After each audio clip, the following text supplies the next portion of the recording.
সম্মানিত মুসল্লিবৃন্দ, তাওহীদের সাথে তাগুত মিশ্রণের পরিণাম, এই বিষয়টা নিয়ে আজকে খুতবায় আলোচনা করবো ইনশাআল্লাহ। ওমা তাওফীকি ইল্লা বিল্লাহ, আলাইহি তাওয়াক্কালতু ওয়া ইলাইহি উনীব।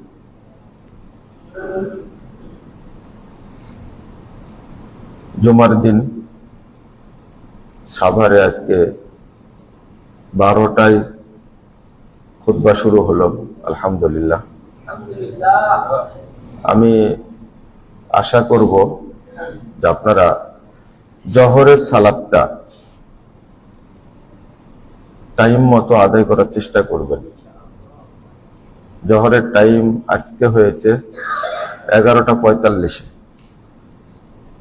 খুতবাটা 11:45 শুরু করলে আরো ভালো হতো। জোহরের আজান দিয়ে দিবেন 11:45, জামাত করবেন 12:15টায়, চেষ্টা করবেন। এই আহ্বানটা জানাচ্ছি সবাইকেই, কিন্তু সালাতটা আমরা নিজেদের টাইমে আদায় করি, আদায় করতে হবে আল্লাহর টাইমে। ইন্নাস সালাতা কানাত আলাল মুমিনিনা কিতাবাম মাওকুতা। তবে আপনারা অনেক এগিয়ে নিয়ে আসছেন, এই জন্য দোয়া করি আল্লাহ রাব্বুল আলামিন আপনাদেরকে কবুল করে নিন, আমিন। একটা বিষয় মনে রাখবেন, সুন্নাহকে, শরীয়তকে প্রতিষ্ঠা সবাই করতে পারে না। আল্লাহ কিছু মানুষকে সাহস দেন, আগ্রহ দেন, তারা কঠোরতার সাথে সুন্নাহকে প্রতিষ্ঠা করে, না হলে পৃথিবীতে সুন্নাহ প্রতিষ্ঠিত হতো না। রাসূল সাল্লাল্লাহু আলাইহি ওয়াসাল্লাম বলছেন, ইন্না মিন ওরাইকুম জামানা সাবরিন।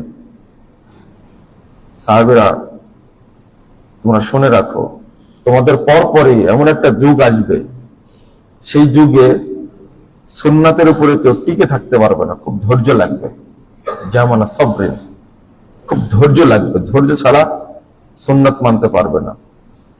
লিল মুতামাসসিকি ফি, ওই ধৈর্যের যুগে যে ব্যক্তি সুন্নাতকে শক্ত করে ধরে রাখবে, সুন্নাতকে প্রতিষ্ঠিত রাখবে, ফালাহু আজরু 50 শাহীদা, তার জন্য 50 জন শহীদের মর্যাদা রয়েছে। ওমর রাদিয়াল্লাহু আনহু জিজ্ঞেস করলেন, আমিন্না ওয়া মিনহুম ইয়া রাসূলুল্লাহ, রাসূল এই 50 জন শহীদ কি আমাদের যুগের শহীদ, নিজ নিজ যুগের শহীদ?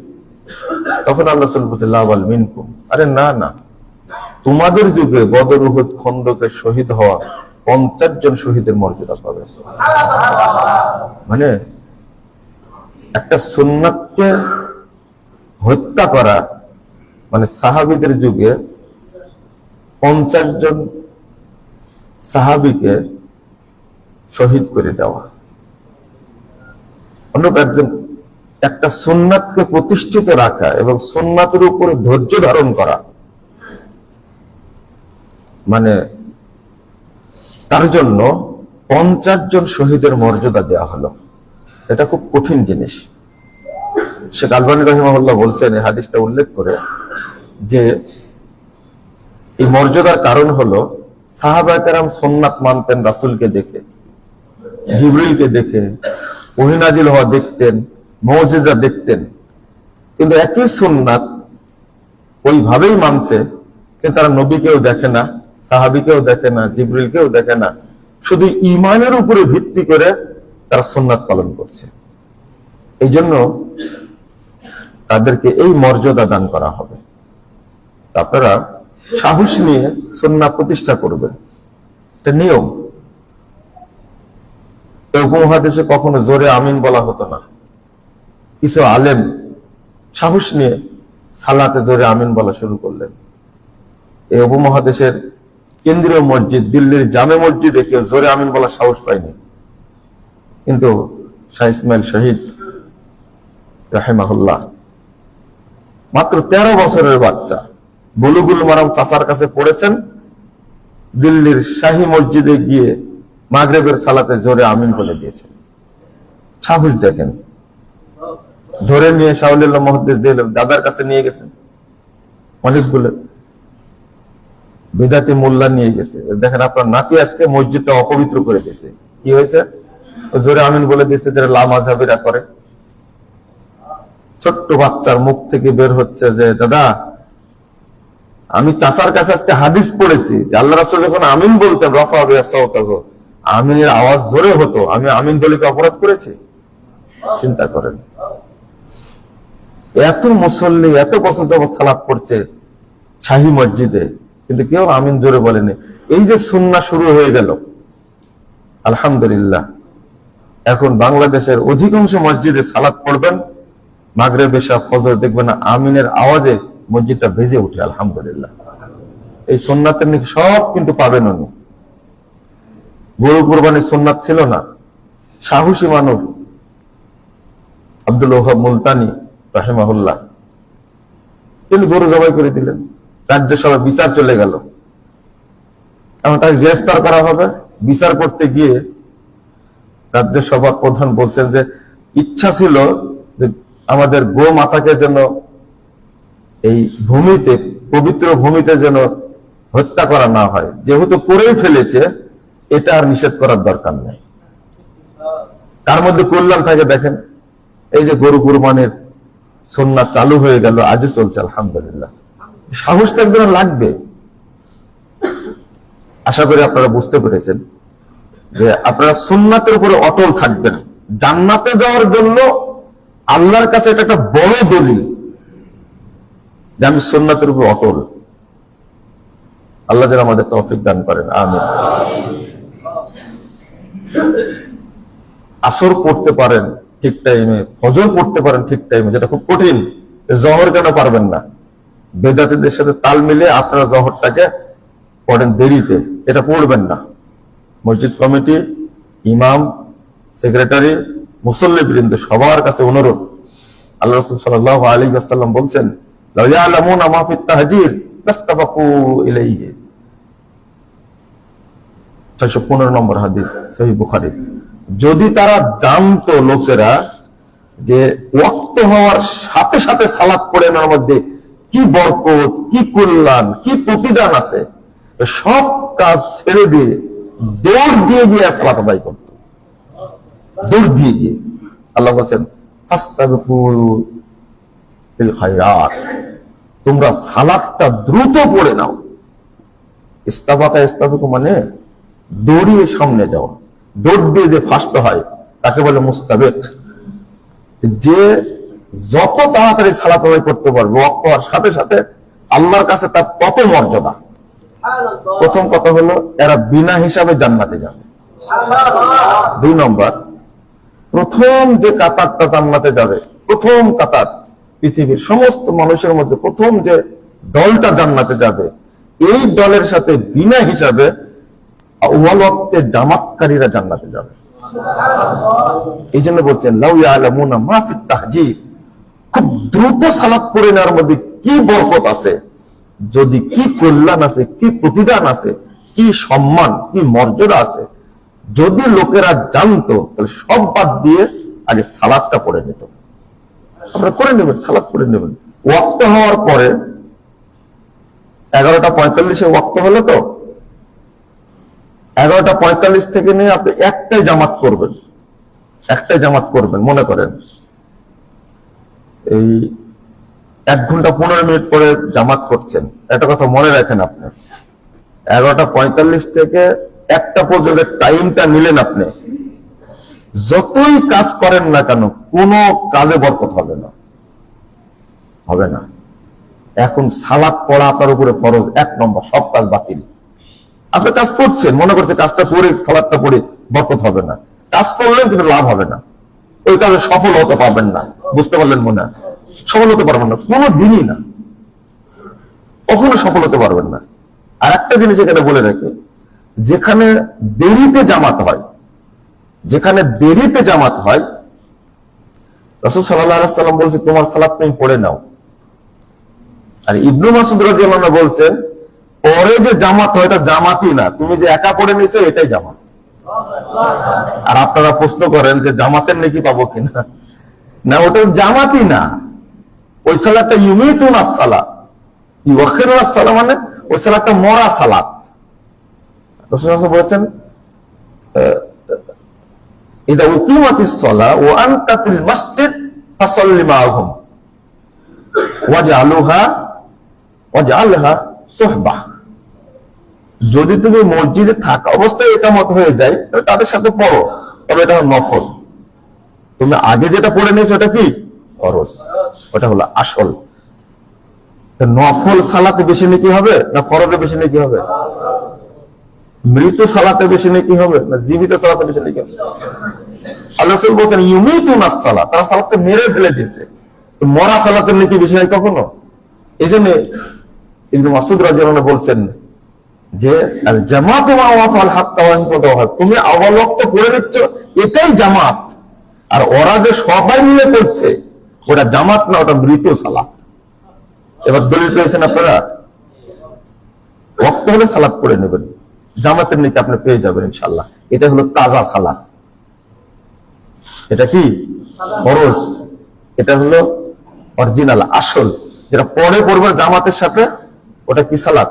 মৃত সালাত, মরা সালাত, ওটা নফল সালাত। চলেন আজকে যেটা বলতে চেয়েছিলাম অন্যদিকে চলে গেছি, আপনাদের আগ্রহ দেখে বললাম আর কি। এই প্রথম মনে 12টা খুদ্া শুরু করলাম, তাই না? আমি করিনি, ওই জন্য বলছি, আমি ছিলাম না, অনেকদিন পরে আসলাম তো। যাক আল্লাহ আমাদের উপর রহম করুন, আমিন। এই যে তাওহীদ আর তাগুত দুইটার মিশ্রণের কি অবস্থা, এটা আজকে আমরা বিশ্লেষণ করবো ইনশাআল্লাহ। কেউ দয়া করে ঘুমাবেন না, একটু তাকায় থাকেন। আমি দোয়া করি বিশেষ করে, আল্লাহ তুমি আমাদেরকে জান্নাতুল ফেরদাউসে একসঙ্গে রেখো। আপনি আমাকে রেখে জান্নাতে যেতে পারবেন না, আর আমিও আপনাকে রেখে জান্নাতে যেতে পারবো না। কারণ আল্লাহর কাছে চাওয়া আমরা যেন একসঙ্গে জান্নাতে থাকি, কিন্তু আমাদের আকীদা এবং মানহাজ একরকম হওয়া লাগবে নাকি? এটা খুব গুরুত্বপূর্ণ।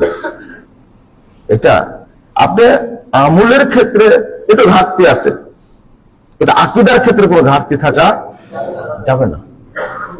আমল আপনি একটু নফল সালাত বেশি পড়েন, আমি একটু কম পড়ি, এরকম হতে পারে, তাই না? আপনি জহর সালাত পড়ছেন, টাইম একটু বেশি লাগে আপনার, কিন্তু আমার একটু কম লাগে। আপনার তাকওয়া বেশি, আমার তাকওয়া কম, এরকম হতে পারে। কিন্তু আকীদার ক্ষেত্রে কি থাকতে হবে?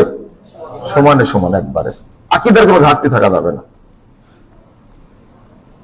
সমস্যা হয়েছে যে আমরা বিপদে বা মুসিবতে আছি যে আমাদের ঈমানের সাথে কুফর মিশ্রিত হয়েছে, আমাদের তাওহীদের সাথে তাগুত মিশ্রিত হয়েছে, আমাদের আপনার ঈমানের সাথে নিফাক মিশ্রিত হয়েছে, আমাদের দ্বীনের সাথে বেদীন মিশ্রিত হয়েছে। এই জন্য আমাদের ইবাদতে কোনো বরকত হয় না, আর ইবাদত করে আমাদের জীবনে কোনো প্রভাব বিস্তার হয় না, সবই নষ্ট হয়ে যায়, সব নষ্ট হয়ে যায়। এর কারণ বের করতে হবে তাহলে, এবং কারণ বের করার সাথে সাথে মুক্তির পথ বের করতে হবে।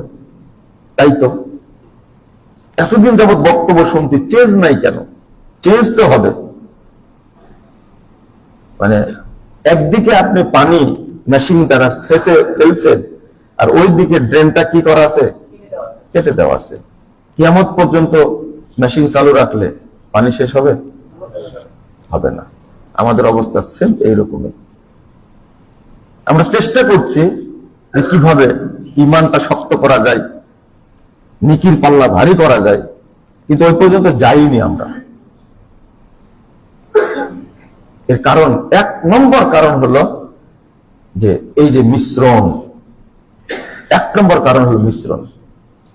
আমরা দুইটা একসঙ্গে করি, যার কারণে ইবাদত গুলো আল্লাহর কাছে কবুল হয় না সর্বক্ষেত্রেই।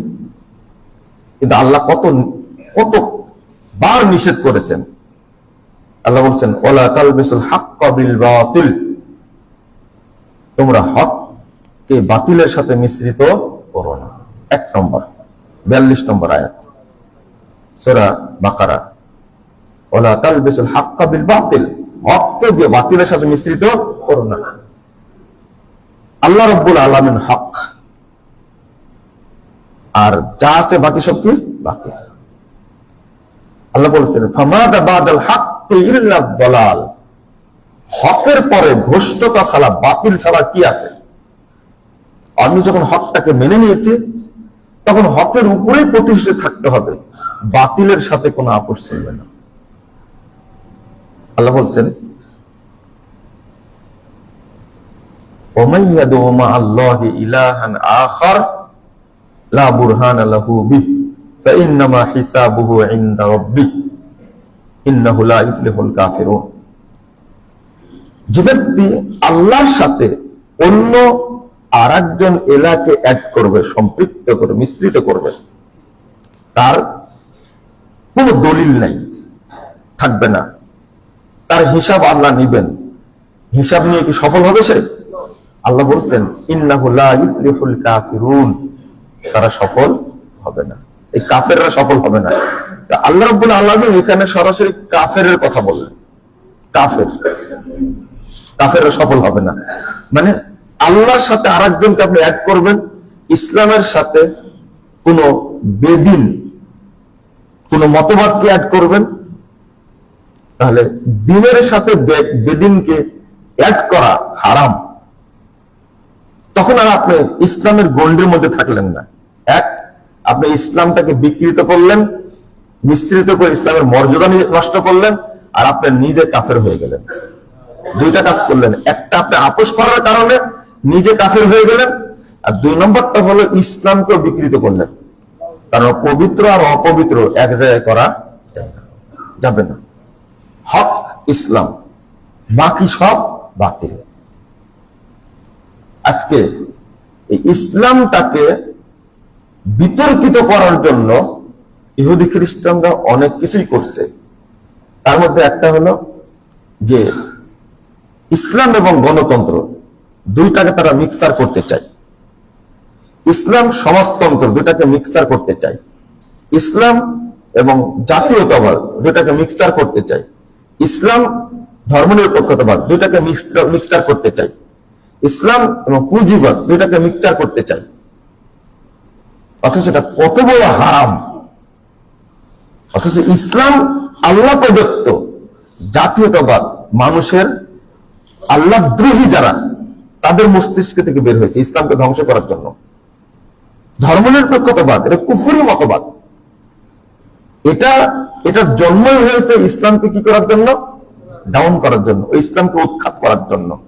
গণতন্ত্রের জন্ম হয়েছে ইসলামকে উৎখাত করার জন্য, ইসলামকে ধ্বংস করার জন্য। কিন্তু মোল্লারা মানে সুদ যেমন বুঝে না, সুদকে হালাল বলছে, ঠিক এই প্রচলিত মতবাদ গুলোকে জায়েজ মনে করছে। এটা তো পশ্চিম কালেও সম্ভব না। আপনি একটু খেয়াল করবেন, দুইটা দুই জায়গা থেকে আসছে। একটা আসছে কার পক্ষ থেকে? আল্লাহর পক্ষ থেকে। আর এই মতবাদ গুলো কার পক্ষ থেকে আসছে? মানুষরা। মানুষ না, এরা তো আল্লাহদ্রোহী, এরা তো দিন বিরোধী, এরা ইসলাম বিদ্বেষী। এর মানুষ কি করে হলো? মানুষ তো তাকেই বলে যার মধ্যে ইনসানিয়াত আছে, আখলাকে হামিদা তার মধ্যে আছে, সেই না মানুষ। এ মানুষ কি করে হলো? এই উদ্দেশ্যই যিনি মানুষ সৃষ্টি করেছেন, তিনি যে সংবিধান দিয়েছেন, তিনি যে দিন দিয়েছেন, সেই দিনকে ধ্বংস করার জন্য যে মতবাদ তৈরি করতে, ও মানুষ হয় কোনোদিন? আপনাকে বুঝতেই ভুল হয়েছে। তাহলে এরপরে বলেন, আল্লাহ যেহেতু বলেছেন হাবলুম মিনান নাস, একটা হলো হাবলুল্লাহ আর হাবলুন নাস। একটা হলো আল্লাহ প্রদত্ত বিধান, আর একটা মানুষ প্রদত্ত কি ইজম। দুইটা কখনো এক জায়গায় হতে পারে না। এই বুঝটা আপনাকে বুঝতে হবে। আচ্ছা, আরেকটা জিনিস আপনাদেরকে বলি, সেটা হলো আত-তাওহীদ ফিল ইলাহ। দয়া করে কথাটা বল, তিনটা কথা, বেশি না। আত-তাওহীদ ফিল ইলাহ, ইবাদতের ক্ষেত্রে আত-তাওহীদ ফিল ইবাদা, ইবাদতের ক্ষেত্রে একমাত্র কাকে মানতে হবে? আল্লাহ। খুব ভালো করে শুনেন, তাহলে ইবাদত আমরা কাউকে করি না, একমাত্র আল্লাহকে করি, আলহামদুলিল্লাহ। 2 নম্বর, আত-তাওহীদ ফিদ দ্বীন, দ্বীনের ক্ষেত্রে তাওহীদ, দ্বীনের ক্ষেত্রে তাওহীদ কি? ইসলামী দ্বীন, আর বাকি সবগুলো কি? বেদ্বীন, বাতিল। তাহলে দ্বীনের ক্ষেত্রে আপনি কি একমাত্র দ্বীন মানবেন না? যদি আত-তাওহীদ ফিল ইবাদা, ইবাদতের ক্ষেত্রে একমাত্র আল্লাহকে যেমন মানছেন, এখানে কোনো আপনার ঘাটতি নাই, ঠিক দ্বীনের ক্ষেত্রে একমাত্র ইসলামকেই মানতে হবে, এক্ষেত্রে মানবেন না আপনি? না মানলে মুনাফিক, না মানলে মুনাফিক। এবং এই নিফাকিটা সাধারণ মুনাফিকের চেয়ে বেশি শক্ত, বেশি শক্ত। আত-তাওহীদ ফিদ দ্বীন, আরেকটা হলো আত-তাওহীদ ফির রিসালা, রিসালাতের ক্ষেত্রে তাওহীদ, অর্থাৎ মুহাম্মদুর রাসূলুল্লাহ সাল্লাল্লাহু আলাইহি ওয়াসাল্লাম কাকে আল্লাহ যেটা দিয়েছেন অনুসরণের ক্ষেত্রে একমাত্র মুহাম্মদই যথেষ্ট, অন্য কাউকে অ্যাড করা যাবে না। একবার সোজা করে 3টা কথা, আত-তাওহীদ ফিল ইবাদা, আত-তাওহীদ ফিল ইলাহ, আত-তাওহীদ ফিদ দ্বীন, আত-তাওহীদ ফির রিসালা। এই 3টা আপনি 3টার ব্যাপারে বুঝেন। আল্লাহর ক্ষেত্রে, ইবাদতের ক্ষেত্রে যেমন একমাত্র আল্লাহকে মানে, দ্বীনের ক্ষেত্রে আমাকে একমাত্র ইসলামকে মানতে হবে, এবং রিসালাতের ক্ষেত্রেও একমাত্র মুহাম্মদ রাসূলুল্লাহ সাল্লাল্লাহু আলাইহি ওয়াসাল্লাম মানতে হবে। ইবাদতের ক্ষেত্রে তাওহীদ বুঝেন কিন্তু আপনি, এজন্য মাজারে সিজদা দেন না, এজন্য আপনি খানকায় যান না, এজন্য পীরের দরগায় মাথা নত করেন না। আপনি বুঝেন যে ইবাদত একমাত্র কার জন্য? আল্লাহ, এটা বুঝেন আপনি। কিন্তু দ্বীন মানার ক্ষেত্রে একমাত্র ইসলামকেই মানতে হবে, অন্য কাউকে অ্যাড করা যাবে না, এক্ষেত্রে ঘাটতি আছে। যখনই ইসলামের পাশাপাশি আরেকটাকে অ্যাড করলেন, বেদিনী কোনো মতবাদ, তাহলে আপনি তাগুতের সাথে কি করলেন? আপোষ করলেন। ওমান ইয়াকফুর বিত-তাগুত ওয়া ইউমিন বিল্লাহ ফাকাদ ইসতামসাকা বিল উরওয়াতিল মুসকা লা ইনফিসামা লাহা। আল্লাহ বলছেন, যে ব্যক্তি তাগুতের সাথে কুফরি করলো, তাগুতের সাথে কুফরি করলো, ওয়া ইউমিন বিল্লাহ, এবং ঈমান আনলো, তখনই আল্লাহ তাকে হেদায়েত দান করবেন, তার আগে না। এই জন্য ভাষাটা হলো লা ইলাহা ইল্লাল্লাহ। এই জন্য আল্লাহ শব্দটা আপনি মানে অপবিত্র মনে শিরকি আকীদার, শিরকি অন্তর নিয়ে, কুফরি অন্তর নিয়ে, নিফাকি অন্তর নিয়ে আল্লাহ শব্দটা উচ্চারণ করাই হারাম। আল্লাহ এত পবিত্র, সুবহানাল্লাহ, আল্লাহ এত পবিত্র, এত পবিত্র, এত মর্যাদাবান, এত মর্যাদাবান, আল্লাহ সত্তা হিসাবে এত পবিত্র, আপনি কুফরি অন্তর নিয়ে আল্লাহ শব্দটা উচ্চারণই করতে পারবেন না, হারাম। এই জন্য আপনি যখনই আল্লাহ শব্দের নাম নেবেন, তখন আপনাকে বলতে হবে লা ইলাহা ইল্লাল্লাহ। আমি আগে বলে নিচ্ছি, আল্লাহ আমার মধ্যে কোনো কুফরি নাই, নিফাক নাই, তাগুত নাই, লা ইলাহা, সব পরিষ্কার। তারপরে বলছি ইল্লাল্লাহ, মানে ওই যে হু হু হু জিকির করে আল্লাহ আল্লাহ আল্লাহ, হারাম, এই জিকির হারাম। তোমার মধ্যে তো কুফরি আছে, আগে বলো। এই জন্য মৃত্যুর সময় আল্লাহ বলে মৃত্যুবরণ করলেও কাজ হবে না, বলতে হবে লা ইলাহা ইল্লাল্লাহ, লাকিনু মাউতাকুম লা ইলাহা ইল্লাল্লাহ, লা ইলাহা ইল্লাল্লাহ বলতে হবে। কারণ আপনার পবিত্র অন্তর ছাড়া অপবিত্র, নিফাকি, কুফরি, শিরকি, তাগুতি অন্তর নিয়ে আল্লাহ শব্দটা উচ্চারণ করতেই পারবেন না, এটা হারাম। শুধু তাবিজ ছিল একজনের গায়ে, কি ছিল? তাবিজ ছিল। আল্লাহ নবী দেখতে পাননি, আল্লাহ ওহী নাযিল করেছে জিবরাইলের কাছে, এই বলো, তাড়াতাড়ি বলো। ওকে কালেমা পড়ানো যাবে না, শুধু যে বলবে আশহাদু আল্লা ইলাহা ইল্লাল্লাহ ওয়া আশহাদু আন্না মুহাম্মাদার আবদুহু ওয়া রাসূলুহু, এই কথাটা বলবে মুখ দিয়ে, এটাই জায়েজ না তার জন্য। কারণ কি বাধা আছে? তাবিজ। তাবিজ তো কাট করে রেখে দিল, 10 জনের মধ্যে 9 জনকে ইসলাম গ্রহণ করানো, আর একজনকে কি রেখে দিলেন। 17,458 নম্বর হাদিস, মুসনাদ আহমদ। এই হাদিস তো অনেকবার শুনেছেন, তাই না? অনেকবার শুনেছেন, বুঝেননি যে 10 জনের জামাত গেল, 9 জনকে ইসলাম কবুল করালেন আর একজনকে বাদ দিলেন। তো তারা জিজ্ঞেস করলো, বলো ভাইয়া তাতিসাতান ওয়া আমসাকান ওয়াহিদিন, একজনকে বাদ দিলেন কেন? আমরা তো সবাই এসেছি ইসলাম গ্রহণ করার জন্য, কোরআনকে ভালোবাসি, আল্লাহকে ভালোবাসি, নবীকে ভালোবাসি, এত দূর থেকে পায়ে হেঁটে এসেছি, পেটে খাবার নাই, আর একজন কাটতে রেখে দিলেন আপনি। আল্লাহ রাসূল বললেন, ইন্না আলাইহি তামিমা, ওর শরীরের মধ্যে তাবিজ বাঁধা আছে, ওই বাক্য উচ্চারণ করতে পারবে না। আপনারা কি বুঝলেন ভাষাটা? হাদিসটা কত ভারী, হাদিসটা কত ভারী। শুধু তাবিজ দেওয়া আছে এই জন্য আল্লাহর নামটা উচ্চারণ করতে পারবে না, হারাম, ওর জন্য হারাম, উচ্চারণ করতে পারবে না। খাদ খালিয়া দেবো কথা হোক, সে শরীরের মধ্যে হাত দিয়ে এটা কেটে ফেলে দিল। এরপরে আল্লাহ নবী তাকে কালেমা পড়ালেন।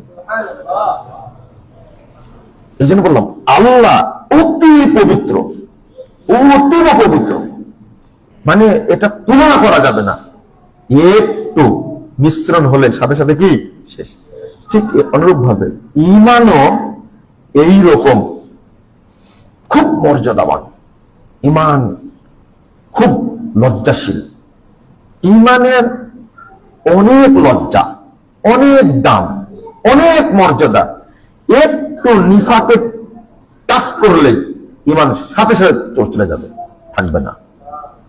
একটু মনে করেন আল্লাহিনানে জিনা হুমান নাজর, রাসূল সাল্লাল্লাহু আলাইহি ওয়াসাল্লাম বলছেন যে চোখের জেনা হলো দেখা, কানের জেনা হলো কি শোনা। আল্লাহ রাসূল বলছেন সাল্লাল্লাহু আলাইহি ওয়াসাল্লাম যে কেউ যদি জেনা করে, ইজা জানাল আবদ খরাজা মিনহুল ঈমান, জেনা করতে লাগলে ঈমান দৌড় দেয়, থাকে না। এত মর্যাদাবান। মিথ্যা কথা বললে ঈমান দৌড় দেয়, ঈমান থাকে না। তো চোখ দিয়ে খারাপ জিনিস দেখা, এটা একটা জেনা। আপনি দেখলেন একটা ফেসবুক একটা ল্যাংটা মেয়েকে দেখা মাত্রই, বেগানা মেয়েকে দেখা মাত্রই ঈমান শেষ, ঈমান নেই, চলে গেছে, ঈমান পালাই গেছে, নাই। আপনি কানে একটা গান শুনছেন, এটাও জেনা, ঈমান নাই, ঈমান চলে গেছে, সাথে সাথে চলে গেছে, সাথে সাথে চলে গেছে। আপনি কল্পনা করছেন, আপনি কল্পনা করছেন যে এই মেয়েটা মনে হয় অনেক সুন্দরী হবে, কিভাবে তার সাথে কথা বলা যায়, এটা কেউ জানে না, মনের কল্পনা। আপনি বেঈমান একজন, আপনি একজন বেঈমান।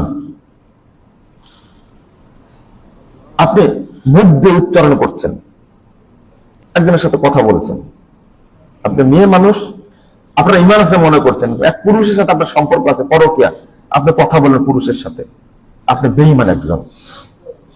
ঈমান এত মর্যাদার অধিকারী, ও আবর্জনা যেখানে আছে ওখানে যাবেই না, থাকবেই না। শুধু দেখেন না, আপনারা বুঝতে পারছেন না মনে হয়। আল্লাহ রাসূল সাল্লাল্লাহু আলাইহি ওয়াসাল্লাম বলছেন, লা ইয়াস্তামিউ ফি কলবি আবদিন আল ঈমান ওয়াল হাসাদ, হিংসা আর ঈমান কখনো এক জায়গায় থাকে না। হিংসা, হিংসা, অন্তরে হিংসা আছে, আপনি নিশ্চিত জানবেন এখানে কি নাই, ঈমান নাই। 2 নম্বর, আপনার অন্তরে কৃপণতা আছে। লা ইয়াস্তামিআনি ফি কলবি আবদিন আশ-শুহ ওয়াল ঈমান, কৃপণতার ঈমান দুইটা কখনো এক অন্তরে জমা হয় না। আগে আপনার ঈমানের অবস্থানটা বোঝেন, ঈমানের মর্যাদাটা বোঝেন, ঈমান কি জিনিস। 2 নম্বর, 3 নম্বর, রাসূল সাল্লাল্লাহু আলাইহি ওয়াসাল্লাম বলছেন যে আল হায়া ওয়াল ঈমান কুল্লা জামিয়া, লজ্জা এবং ঈমান দুইটা পাশাপাশি থাকে। ইদা রুফিয়া আহাদুহুমা রুফিয়াল আখার, একটা চলে গেলে আরেকটা কি চলে যায়। আপনি একটা বেয়াদব মানুষ, লজ্জাহীন মানুষ, আপনি যা ইচ্ছে তাই করতে পারেন, আপনার মনে বাঁধে না, লজ্জা নাই আপনার মধ্যে, মানে আপনার ঈমান নাই। তাহলে কয়টা জিনিস আসলো? স্বাভাবিক জিনিস। লজ্জা আপনার নাই, কমতি আছে, ঈমান নাই। আপনার মধ্যে কৃপণতা আছে, ঈমান নাই। আপনার মধ্যে হিংসা আছে, ঈমান নাই। এটা কৃপণতা, হিংসা, বেহুদা, লজ্জাহীনতা, এগুলো কি মানে মিথ্যার সমপূর্ণ, না মিথ্যার চেয়ে বেশি খারাপ? না মিথ্যা বেশি খারাপ? এইগুলোর চেয়ে মিথ্যা বেশি খারাপ। জেনা, জেনা করাটা এইগুলোর চেয়ে কম খারাপ না বেশি খারাপ? জেনা করাটা আপনি বলেন, মিথ্যা বলার চেয়ে বেশি খারাপ না কম খারাপ? বেশি খারাপ জেনা করাটা। হিংসা করার চেয়ে জেনা করাটা বেশি খারাপ না? ও, একটু চিন্তা করেন, চোখের যে জেনা করছেন আপনি, আপনি যে মুখের জেনা করছেন, কানের যে জেনা করছেন, বাউল গান না শুনলে আপনার ঘুম আসে না, মানে আপনার আত্মাটা কুফুরি আত্মা। আপনার আত্মাটা হলো মরা আত্মা। আপনার আত্মাটা ইবলিস শয়তানের কারখানা তালা মেরে রেখেছে। এই যে এত খুতবা হয়, আপনার ভিতরে ঢুকে না কেন? ইবলিস ওই জায়গাটা তালা মেরে রেখেছে, কোনো দিন ঢুকবে না আপনার আলোচনা। মানে ওই জায়গা তালাটা আগে ভাঙতে হবে। এই জন্য তো আপনি আজ থেকে 50 বছর যাবৎ সুদের বিরুদ্ধে ওয়াজ শুনছেন। কিসের বিরুদ্ধে? সুদের বিরুদ্ধে। সুদ সুদ কিন্তু ছাড়েননি আপনি, কিন্তু আপনি এখনো ছাড়েননি। সুদ খোরের মধ্যে ঈমান আছে, বিশ্বাস হয় আপনার? আপনি কে বলেছে যে সুদ খাওয়া হলো মায়ের সাথে জেনা করার মতো পাপ? আর আপনি কিভাবে মনে করেন যে সুদ খাচ্ছে ঈমান আছে এখনো? সি সি সি, এটা আপনি বুঝতেই ভুল হয়েছে। আপনি ঘুষ খান, এই যে মানুষের সম্পদ আত্মসাৎ করে খান। আপনি সরকারি চাকরি করেন, পুলিশের চাকরি করেন, প্রশাসনের চাকরি করেন, পাসপোর্ট অফিসে চাকরি করেন, বিদ্যুৎ অফিসে চাকরি করেন, কাস্টমসে চাকরি করেন, সচিবালয়ে চাকরি করেন, মানুষের সম্পদ ভক্ষণ করেন। আপনি জোর করে ঘুষ নেন, শর্ত করে ঘুষ নেন। আপনি কি মনে করেন আপনি ইমানদার? আপনি একটা পাক্কা মুনাফিক, একটা বাটপার আপনি একটা। সি সি সি, এটা বুঝতেই ভুল হয়েছে আপনার। এই যে একজন মানুষের টাকা আপনি কৌশলে নিলেন, একটা স্বাক্ষর নেবেন, এই টাকাটা নিয়ে নিলেন, এটা কত বড় অন্যায়। আপনার মধ্যে আবার ঈমান আছে? হ্যাঁ, আপনি নামাজ পড়তে পারেন মানুষকে দেখানোর জন্য, আপনি বেঈমান, আপনি মুনাফিক, আপনি আসলে ভণ্ড, এতে কোনো সন্দেহ নাই। আমি তো বলি, এটা আমার ব্যক্তিগত বক্তব্য, যে এই ধরনের লোক যারা, তারা আব্দুল্লাহ বিন উবাইয়ের চেয়ে বড় মুনাফিক। তারা আব্দুল্লাহ বিন উবাইয়ের কয়েকদিনের মুনাফিক ছিল, আর আপনি মুনাফিক হলেন কয়েকদিনের না 60-70 বছরের মুনাফিক। এখন বয়স আপনার 80-82 হয়ে গেছে, ওই পাপের সাথেই আছেন। আল্লাহ কি বলছেন? ইন্নাল মুমিনা ইয়ারা যুনুবাহু কান্নাহু কায়িদুন তাহতা জাবালিন ইয়াখাফু আইয়াকা আলাই। মুমিন ওই ব্যক্তি, যে ব্যক্তি তার পাপকে ভয় করে। আমার মাথার উপরে বিশাল পাহাড়, কখন আল্লাহ পাহাড়টা ছেড়ে দিবে, আমি হয়তো পাপী হয়ে মারা যাব, আল্লাহ তুমি আমাকে মাফ করো। মুমিন পাপ করার পর থেকে সব সময় ভয় করে, মনে হয় এই পাপে আল্লাহ আমাকে মেরে ফেলে দিবেন, আমি পাপ নিয়ে হয়তো মারা যাব, আল্লাহ তুমি আমাকে মাফ করে দাও। এর নাম মুমিন, এর নাম মুমিন।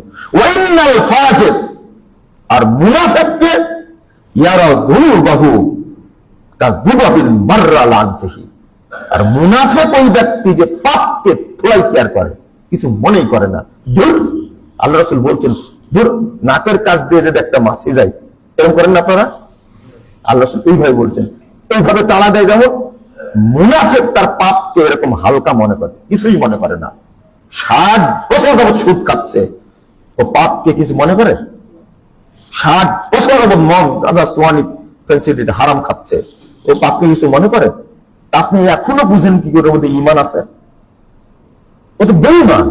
আচ্ছা, মুনাফিক হলে কেউ কি ঈমান থাকে তার মধ্যে? হ্যাঁ, মুনাফিকের মধ্যে কি ঈমান থাকে? আপনারা একটা জিনিস খেয়াল করেন তো, যে ইঁদুরের গর্তে পানি দিয়ে আপনি গর্তটা পূরণ করতে পারবেন? এই নিফাক শব্দের হলো ইঁদুরের গর্ত। ইঁদুরের গর্ত 16 ইঁদুর আছে না, একদিকে ঢুকে আর একদিকে কি বেরিয়ে যায়, এটার নাম নিফাক, নাফকুন এটা দ্বারা। তো এখান থেকে মুনাফিক শব্দ আসছে। ও শুনে আর কি বের করে দেয়, বের করে দেয়। একটা মুনাফিক আজীবন আপনাকে পানি দিয়ে ওর গর্ত ভরতে পারবেন না। কি দিয়ে ভরাতে হবে? এটা পদ্ধতি তো আছে। মুহাদ্দিসগণ বলছেন এই মুনাফিকের গর্ত পূরণ করতে হবে বালি দিয়ে। কি দিয়ে? বালি দিতে থাকেন আস্তে আস্তে। তো যেখান থেকে ছিদ্র আছে ওখান থেকে বালি পূর্ণ হতে হতে হতে একসময় কি গর্তটা পূরণ হয়ে যাবে। আপনাকে এই মুনাফিকের গর্ত বন্ধ করার জন্য ওই জায়গায় এই ওষুধ দিতে হবে, না হলে আপনার মুনাফিকি অন্তরটা কখনো ভালো হবে না। আল্লাহ বলছে সুম্মা কাসাত কুলুবুকুম কাহিয়াকাল হিজারা আও আশাদ্দু কাসওয়া। কত শক্ত কথা! তোমাদের অন্তরটা হয়ে গেছে পাথরের মতো, পাথরের চেয়েও শক্ত। আচ্ছা, পাথরের চেয়ে শক্ত কি আছে বলেন তো? পাথরের চেয়ে কোন জিনিস শক্ত বলেন? জানার কথা তো। হ্যাঁ, লোহা, তাই না? এটা বিজ্ঞানের যুগ তো। এত সুন্দর উত্তর আপনার দিলেন। আগুনে লোহা দিলে থাকে? কি হয়ে যায়? লোহা কি করে শক্ত হলো? শোনেন, আপনার এলেমে কোলাবে না, অত সহজ না। কিয়ামত পর্যন্ত আপনি খুঁজেন, পাথরের চেয়ে শক্ত জিনিস আপনি বের করতে পারবেন না। কিন্তু এটা আপনার মধ্যে আছে।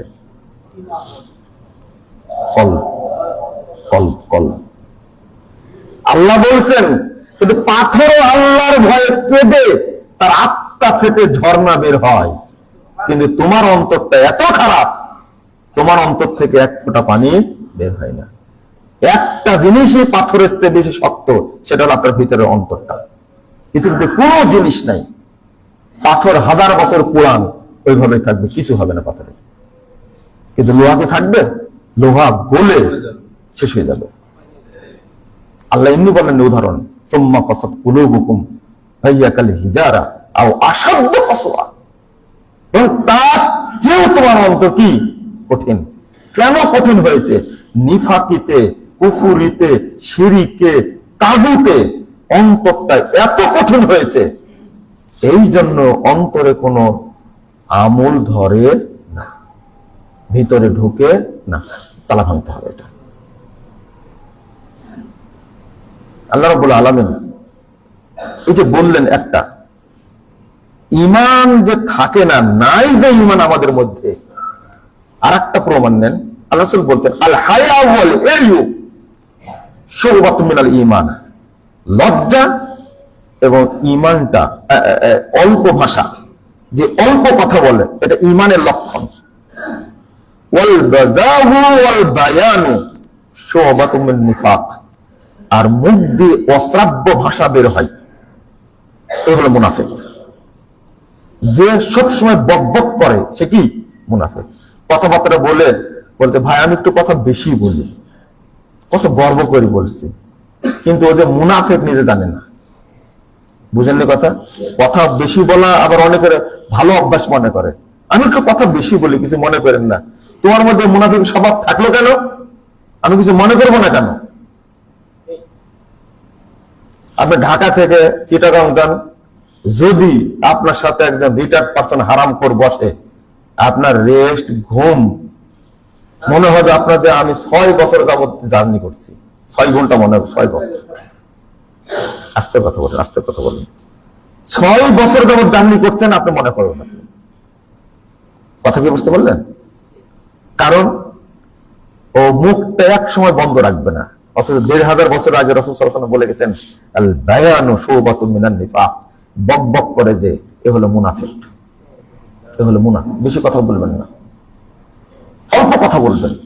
তাই এটার কারণে যদি ঈমান দৌড়াই, তাহলে আমার মধ্যে ঈমান আছে। আপনি কথা বলেন আপনার ওয়াইফের সাথে এত নোংরা ভাষায়, আপনার ওয়াইফকে, আপনার ঘরেরই একজন সবচেয়ে নিকটের মানুষ, আপনার তার সাথে যে ভাষাগুলো ব্যবহার করেন, আপনি নিজেই দেখেন আপনি মুনাফিক না। তাবলীগ করেন, তাহাজ্জুদ পড়েন, কিন্তু মুখ থেকে বের হয়। আপনি যদি আপনার ওয়াইফকে বলেন তুমি তো ছোট লোকের বাচ্চা, এই ছোট লোকের বাচ্চা কথাটা বললেন, তাহলে শুধু ও না, ওর বাপও দোষী হয়ে গেল, তাই না? আপনি কি মনে করেন আপনার ঈমান আছে? মনে করেন ইমান কি আপনার মতো শেষরা, যার মুখ থেকে এই ধরনের কত বাক্য বের হয়, ও ব্যক্তি কিনা মুমিন না, কি মুনাফিক। মুনাফিক। এই জন্যই তো রাসূল সাল্লাল্লাহু আলাইহি সাল্লাম বলছেন, ইয়াতি আলান নাস জামান, মানুষের সামনে একটা যুগ আসবে, ইয়াস্তামিউনা ওয়া ইয়াসাল্লুনা ফিল মাসাজিদ, লোকেরা দলে দলে মসজিদে যাবে, সালাত আদায় করবে, প্রত্যেকটা মসজিদ মুসল্লি দ্বারা পূর্ণ থাকবে, ওয়ালাইসা ফীহি মুমিন, কিন্তু কোন মসজিদে একজনও ইমানদার খুঁজে পাওয়া যাবে না। মুসল্লি আছে কিন্তু কি নাই? ইমানদার নাই। কেন নাই? এরা হলো মুনাফিক, এরা হলো মুশরিক, এরা হলো কাফের। মিশ্রণ, সব কি মিশ্রণ, মিশ্রণ হয়ে গেছে। আমি এই কথাগুলো বুঝালাম যে মুখ দিয়ে খারাপ ভাষা উচ্চারণ করলে ইমান থাকে না, তারপরে বেশি বক বক করলে ইমান থাকে না, লজ্জা না থাকলে ইমান থাকে না, কৃপণতা থাকলে ইমান থাকে না, তারপরে হিংসা থাকলে ইমান থাকে না। আমি বললাম না এগুলো? চোখ দিয়ে খারাপ জিনিস দেখে ইমান থাকে না, মুখ দিয়ে খারাপ কথা বললে ইমান থাকে না, কান দিয়ে খারাপ কথা শুনলে ইমান থাকে না, বললাম না আমি? কারণ কি? এতটা আলোচনা করার কারণ কি? যদি এই পাপগুলো কাবিরা গুনাহ, এইগুলো করলে যদি ইমান না থাকে, তাহলে শিরিক মিশ্রিত হলে কি ইমান থাকবে? কুফর মিশ্রিত হলে ইমান থাকবে? তাগুত মিশ্রিত হলে কি ইমান থাকবে না? আল্লাহ বলছেন, ইন্নাদ-দীনা ইনদাল্লাহিল ইসলাম, আল্লাহর নিকটে মনোনীত দিন একমাত্র কি? ইসলাম। ইসলামের সাথে অন্য মতবাদকে মিশ্রিত করা যাবে না। আপনি টুপি আলাই, শুধু টুপি আলাই, আপনি মুসল্লি, শুধু মুসল্লি, এর বাহিরে যাওয়া যাবে না, কখনোই না। তাগুতের সাথে আপোষ করা যাবে না। আল্লাহ বলছেন, ইয়া আইয়ুহাল্লাযীনা আমানু দুখুলু ফিস সিলমি কাফা, 208 নম্বর আয়াত সূরা বাকারা। হে ঈমানদারগণ, তোমরা ইসলামে প্রবেশ করো পরিপূর্ণরূপে। ইসলামের যে সাইড আপনি বিচারণ করবেন সেটা মেনে চলতে হবে আপনাকে। ইসলামের রাজনৈতিক সাইড আছে না? রাজনৈতিক সাইডে গেলে আপনাকে ইসলামের রাজনীতি মেনে নিতে হবে। বাংলাদেশে ইসলামের রাজনীতি নাই, আছে জাহেলি রাজনীতি। আপনার সাথে সংশ্লিষ্ট হওয়া যাবে না, আপোষ করা যাবে না, মোটেই না। আপনি অর্থনৈতিক জীবনে গিয়ে আপনি ইসলামী অর্থনীতিকেই মেনে নিতে হবে। আপনি কারণে অর্থনীতি মানতে পারবেন না, এই সুদ ভিত্তিক অর্থনীতি মানতে পারবেন না। আপনি শিক্ষা জীবনে গিয়ে আপনাকে তাওহীদ ভিত্তিক শিক্ষা অর্জন করতে হবে। এই কুফরি বস্তুবাদী শিক্ষা ব্যবস্থা গ্রহণ করা যাবে না। উদখুলু ফিস সিলমি কাফা। আপনার জীবনটা ছোট না, ইসলামিক জীবনটা ছোট না, বড় জীবন। আপনি যদি মনে করেন যে বর্তমান শিক্ষা ব্যবস্থায় শিক্ষা প্রদান করা জায়েজ, শিক্ষা করা জায়েজ, তাহলে আপনি একটা কুফরি ব্যবস্থাকে সাপোর্ট করলেন। এটা কুফরি ব্যবস্থা, এই শিক্ষা ব্যবস্থা চলবে না, এটা হারাম। আপনাকে প্রথম বিশ্বাস করতে হবে নিজের সন্তানকে এই ব্যবস্থায় ঢোকানো যাবে না। আরেকটা রাষ্ট্রীয় ব্যবস্থা, যেটা এখন খুব সুন্দর একটা প্ল্যান তৈরি করছে, খুব সুন্দর।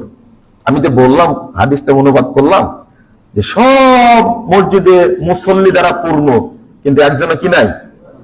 কি আছে তাহলে?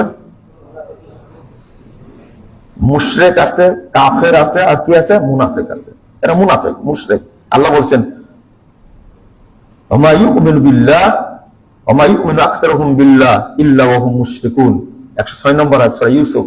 অধিকাংশ মানুষ আল্লাহর প্রতি ঈমান এনেছে, সালাত পড়ে, তারা কি? মুশরিক। তারা কি? মুশরিক। তাহলে আল্লাহ বললেন কি? মুশরিক। 2 নম্বর, ওয়া ইন্না কাসীরাম মিনান নাসি বিলিকাই রাব্বিহিম লাকাফিরুন। 7 নম্বর আয়াত সূরা রুম।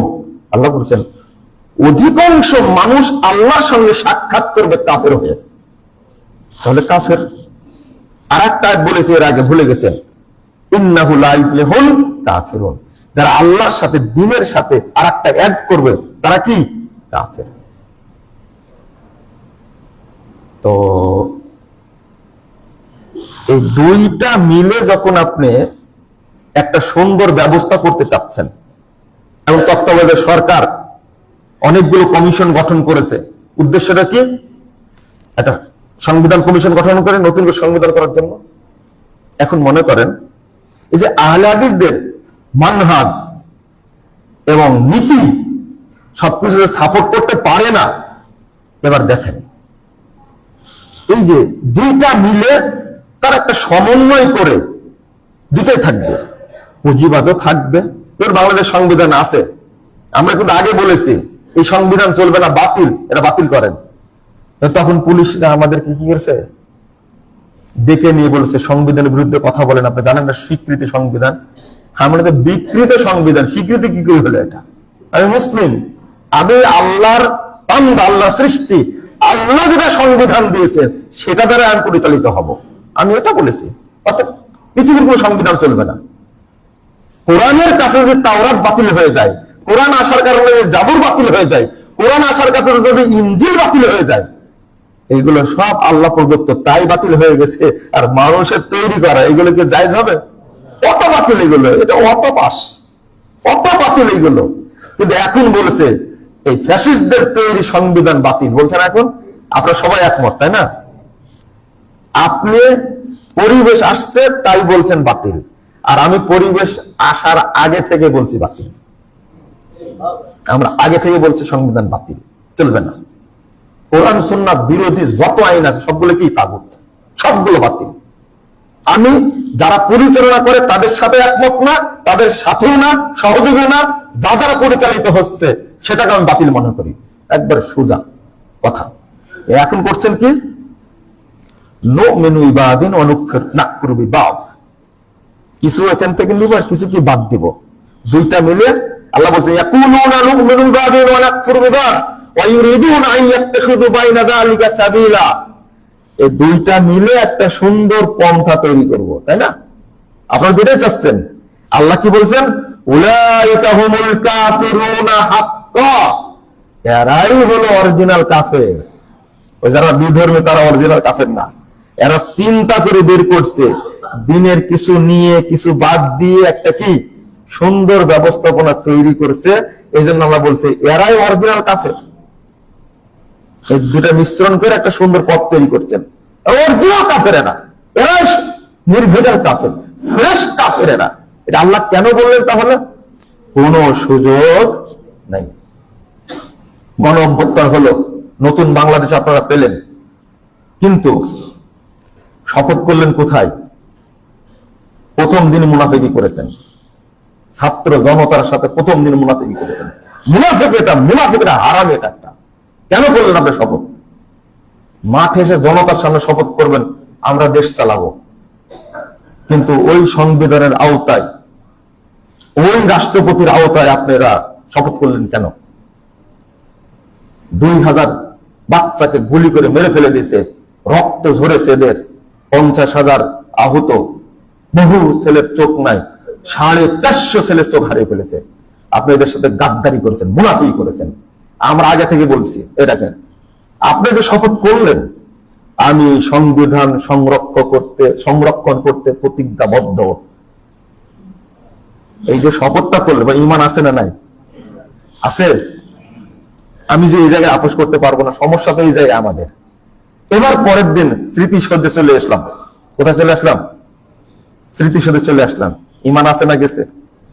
এই যে একজন যোগ্য মানুষ নিয়েছে মুনাজাত করার জন্য, ওনার কাজ কিছু না, মুনাজাত করা কাজ। মৌলানা আকরাম খান রহিমাহুল্লাহ বলছেন 57 বছর রাজনীতি করেছেন, কোন মন্ত্রী হননি। মৌলানা আকরাম খান নাম জানা আছে না? কোন মন্ত্রী মন্ত্রী কিছুই হননি। কাজ হলে এদের দ্বারা কি করে নেবে? মুনাজাত করে নেবে। অথচ সবচেয়ে বেশি মাঠে নেমেছে সংখ্যক মানুষ, আলেম হিসাবে বলেন আর মৌলবী হিসাবে বলেন আর ছাত্র হিসাবে বলেন, হেফাজতের নামে এরা নামছে। একজন আসলে কেন? আল্লাহু আকবার। ভেবে দেখেন, এরপরে যেমন শহীদ মিনারে ঈমান আছে না নাই? কোন আপোষ চলবে না। একটা ধারা, এই পন্থাটা ইসলামী পন্থা, কিন্তু যা দিয়ে চলছে এটা হলো জাহিলি পন্থা। একবারে যদি তারা বলতেন কোরআন সুন্নাহ অনুযায়ী কি চলবে, রাষ্ট্র চলবে। উপদেষ্টা নিয়েছে 23-25 জন নিয়েছে, আরো 25 জন নেন, চালান 10 বছর এইভাবে, কিন্তু আপনাকে চালাতে দিবেন? আপনি চালাতে দিবেন না তো। এখানে কিছু ভালো মানুষ নেন, নিয়ে চালান 5টা বছর, দেশকে দেখায় দেন। ওই চুরি করতে পারছেন না, এখন দুর্নীতি করতে পারছেন না, খুব বিপদ আছে, তাই বলছে তাড়াতাড়ি নির্বাচন দেন, তাড়াতাড়ি নির্বাচন দেন। চালাতে পারবেন না আপনারা, কিভাবে চালাবেন? ইসলামিক নীতি যখন আসবে, সব অপরাধীরা তখন ইঁদুরের গর্ত পাবে না পালানোর জন্য, সব আতঙ্কের মধ্যে আছে। আর কখনো কি কি যেন আন্দোলন করছে, এগুলো ভুয়া, উস্কানি কেউ দিচ্ছে, আন্দোলন নেমে যাচ্ছে, একবার লাল করে পাঠা দিচ্ছে। বুঝতে পারছেন না? এগুলো বোকামি। এটা আমরা একটা জিনিস বুঝাতে পারিনি যে মুহাম্মদ রাসূলুল্লাহ সাল্লাল্লাহু আলাইহি ওয়াসাল্লাম এই রাষ্ট্রনায়ক ছিলেন না? না আপনি শুধু রাষ্ট্রনায়ক? ইসলামপন্থীরাও বলছে গণতন্ত্র ছাড়া কিভাবে দেশে ইসলাম প্রতিষ্ঠা করা যাবে? আপনি 1 নম্বর জাহেল, নাম্বার 1 জাহেল। আপনার মাথায় গোবরও নাই। গণতন্ত্র জন্ম হলো কতদিন? 1924 সাল পর্যন্ত খেলাফত চালু ছিল। আপনি চোখে দেখেননি? রাসূলের খেলাফত ছিল, খোলাফায়ে রাশিদিনের খেলাফত ছিল, জানেন না? আব্বাসীয় উমাইয়া খেলাফত ছিল, আব্বাসীয় খেলাফত ছিল, উসমানীয় খেলাফত ছিল, ফাতেমা খেলাফত ছিল। আপনি শরম করে না? আর বর্তমান গণতন্ত্র কি? গণতন্ত্র না গুন্ডাতন্ত্র, খুনতন্ত্র একটা, সন্ত্রাসতন্ত্র একটা। রাশিয়া বিশাল প্রভাব বিস্তার করে, পত্রিকায় লিখছে না, অত কমলাকে হারিয়ে দিয়ে ট্রাম্পকে জিতাই দিল, বলছে না পত্রিকা? ঠেকান আপনি পা। আর বাংলাদেশের যে গণতন্ত্র 18 বছর আমরা দেখেছি, ইবলিসও হাসে। এটা অরিজিনাল গণতন্ত্র। এটা 7 জানুয়ারি নির্বাচন করে বলছে পৃথিবীর ইতিহাসে সবচেয়ে ফ্রেশ নির্বাচন হয়েছে, 6 মাসের মধ্যে আউট। আরে ভাই, এত সুন্দর মিথ্যা কথা ইবলিসে বলতে পারবে না আপনি। আর এই তন্ত্রের সাথে আপনি ইসলামকে মিলাতে চান। আজকে যদি ইউনূস সাহেব বলেন যে ঠিক আছে আপনারা সবাই মিলে আহলে হাদিসদেরকে দিই, এরা তো কোনোদিন রাজনীতি করে না, এদের আলেমদেরকে ডেকে বলে দিই, যারা শিক্ষাবিদ আছে তাদেরকে বলে আপনারা 3টা বছর চালান, আপনারা নিবেন না ছেড়ে দিবেন? উত্তর দেন, নিবেন। মাশাআল্লাহ বলেন, নাউযুবিল্লাহ বলেন, নাউযুবিল্লাহ। পরীক্ষা করলাম, ওই লোকটা আপনাদের মধ্যেও আছে। নিয়ে আপনি কাকে শাসন করবেন? নিয়ে আপনি কাকে শাসন করবেন? এখন তো 25 জন উপদেষ্টা, তাই না? 1500 বছর পরে, 1500 বছর আগে আল্লাহ রাসূলের কাছে গেছিলেন 14 জন। কয়জন? 14 জন গিয়ে বসে। আগে তো 14 জনই ছিল, পরে বাড়াইছে, তাই না? তো গিয়ে বলছেন যে মোহাম্মদ শোনো, আমরাই তো এই বিতর্ক না করে আমরা সমাধানে আসি। প্রথম প্রস্তাব, ওয়াইন তুরিদু মালান বা জামালানা মুআলানা হাত্তা তাকুনা আকসারা মালানা। তুমি যদি ধনী হতে চাও, তোমাদের ইচ্ছা যদি ধনী হওয়ার থাকে, আমরা সবাই সম্পদ তোমাকে দিয়ে দিব, তুমি আরবের সবচেয়ে ধনাঢ্য ব্যক্তি হয়ে যাবে। ওয়াইন তুরিদু শারাফ, আর তুমি যদি নেতা হতে চাও, সাওয়াতনাকা আলাইনা, তাহলে তোমার একটা নেতা বানাবো। হাত্তা নানাত্তাও আল আমরা দুনাক, তোমাকে ছাড়া মরা পর্যন্ত আর কাউকে নেতা বানাবো না, একবার স্থায়ী, আজীবন চিরনেতা তোমাকে বানাই দেবো আমরা। ওয়াইন তুরিদুল মালিকা, আর তুমি শাসক হতে চাও, মালাক না আলাইনা, এবার আমরা তো শাসক বানাবো। কোনটাতে রাজি বলো? আল্লাহ রাসূল শোনা মাত্রই বলেছে, চাচা মা বিমা তাকুল মা জিতু বিমা জিতুকুম বিহি, চাচা আমি যা নিয়ে এসেছি আর আপনারা যা নিয়ে এসেছেন আমার কাছে, এই প্রস্তাবের সাথে কোনো সম্পর্ক নেই। হলো না? আপনাদের সাথে কত সুন্দর মিলে গেল। আপনারা বললেন হ্যাঁ রেডি, তাও তো শুধু একটা প্রস্তাব। কয় বছরের? 3 বছরের প্রস্তাব ডক্টর ইউনূস সাহেব দেয়, আপনি একবার লাফায় খাওয়া হবেন। আলেম তখন 80 ভাগে বিভক্ত হয়ে যাবে, আমি প্রধানমন্ত্রী হব, আর বলবেন না আমি রাষ্ট্রপতি হব। প্রধান বক্তার প্রধান অতিথি, এটা নিয়ে দ্বন্দ্ব করেন আপনারা। আর প্রধানমন্ত্রীর আর প্রেসিডেন্ট হবেন আপনারা। একটা প্রোগ্রাম ডাকা হয়েছে, সব আলেম ওলামা আসবে, শরীরের উদ্যান মনে করেন। এখন আপনাকে দাওয়াত দিতে গেছে, আমাকে দাওয়াত দিতে গেছেন, আপনি প্রোগ্রামটা করতে চাচ্ছেন, সব আসেন। তখন আমি জিজ্ঞেস করবো এখানকার প্রধান অতিথি কে হবেন, এখানকার সভাপতি কে হবেন, এখানকার প্রধান বক্তা কি হবেন, এখানকার আহ্বায়ক কে হবেন, কোন ব্যানারে হবে, যত ইবলিসি বুদ্ধি সব তখন আমার মধ্যে চলে আসবে। ভালো কাজ করতে গেছেন যে আপনি, ইবলিস ভালো কাজ করতে দিবে? আজকে আহলে হাদিসের মসজিদ ভেঙে দিচ্ছে, মাদ্রাসা ভেঙে দিচ্ছে।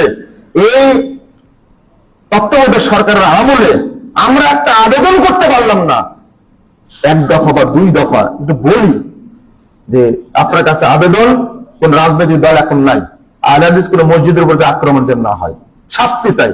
আমরা করতে পেরেছি? কি জন্য জানেন?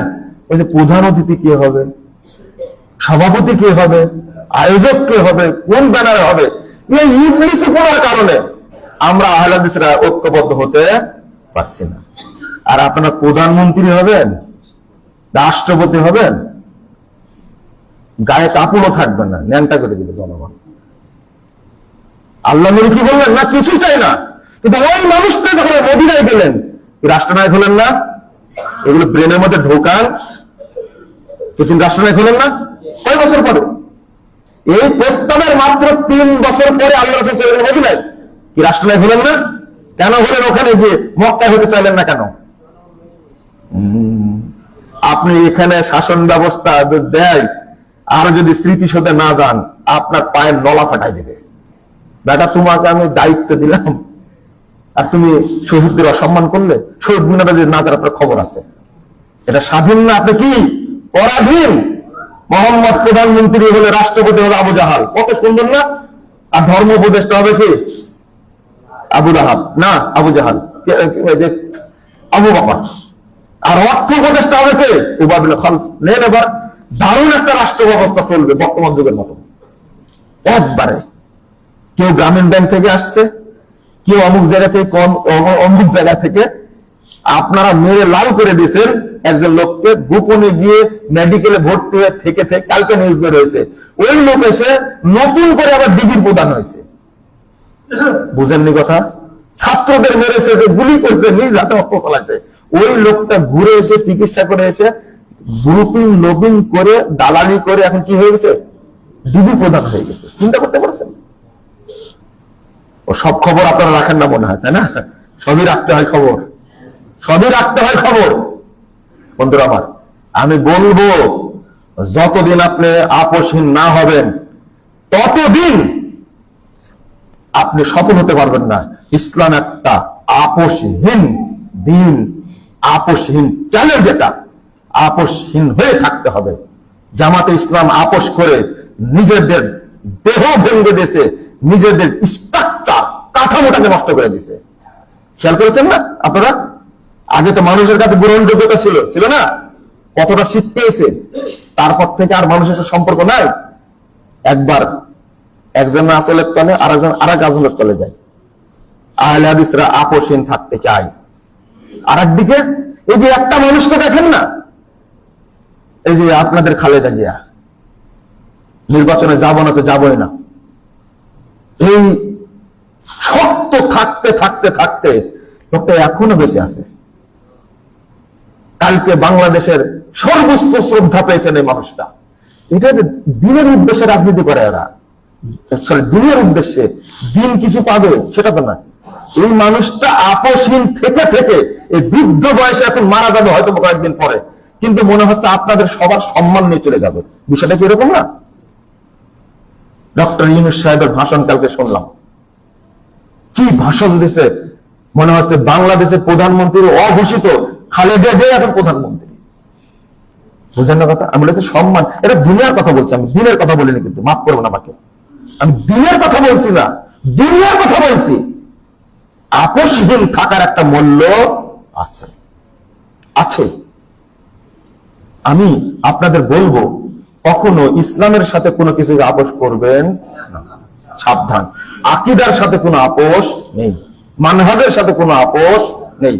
যখনই মানহাজ চিন্তা করবেন, রাজনীতি কিভাবে করেছেন আল্লাহ রাসূল সাহাবায়ে কেরাম, ওটা চলে আসবে। খলিফা রাসূল কিভাবে করেছেন, ওর বাহিরে যাওয়া যাবে না। আমরা আপোষ করব না, এইভাবেই থাকবো। আমাকে বলছে মুজাফফর বিন মুহসিন সাহেব, আর কতদিন আকীদার বক্তব্য দিবেন, আর কতদিন মানহাজের কথা বলবেন, কি করতে হবে?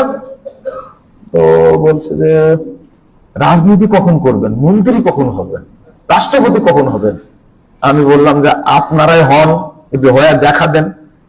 16টা বছর ক্ষমতায় থেকে পালানোর জন্য 45 মিনিট টাইম পাইনি। এই মন্ত্রিত্বের কি দরকার? বুঝেননি কথা? এই নেতা কর্মীদের কি অবস্থা, দলের বা কি অবস্থা, গোটা দেশ হাহাকার। কি করলেন আপনারা মন্ত্রী এমপি? আমাকে কেন বলছেন? আপনারা করেন। আর একটা দল শরীরে সব তাড়ানো নাকি কাজ। বৃদ্ধ একটা মহিলাকে, অসুস্থ সেই মানুষটাকে চিকিৎসার জন্য নিয়ে যাবে, এটাই পারলো না বিএনপি দলটা। কত উপকারী দল, চিন্তা করেন। এই মানুষটাকে চিকিৎসার জন্য নিয়ে যাবে, সেই আন্দোলন করে পারেনি।